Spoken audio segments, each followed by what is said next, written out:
mga mi, eto na naman ang karakatera niyong nanay. Ayan, nautusan na naman ako ng aking boss dahil nagusto na niya ang ulam namin. Yung nakaraan na puro kulay. O ayan, umuulan pa rin hanggang ngayon. Grabe, wala nang pigil ang ulan. Bibili muna tayo ng isda. Kasi sabi niya, kailangan may isda daw. O diba?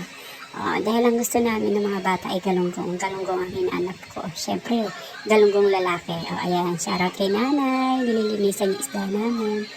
At pagkatapos niyan ay diretso ako sa may pandesal. Mayroon naman si ate. O, diba? Mainit talaga dito lagi ang pandesal. At pagkatapos naman bumili ng pandesal dito ako sa gulayan. O diba? Ayan na naman ang alokbate. Malunggay. O diba mabusisi ako sa malunggay. Kasi yan ang pinalakihan ko talaga. At pagkatapos niyan, ito, ang lakas-lakas pa rin ng ulan. Ayan, pauwi na ako. At pagdating ko ng bahay, o diba, bida-bida. O, ganda-ganda yan. Ayan, nilabas na yung mga pinamili ko. Ito ang aking gulay. Mamaya nalulutuin sa susunod na video. Bye-bye!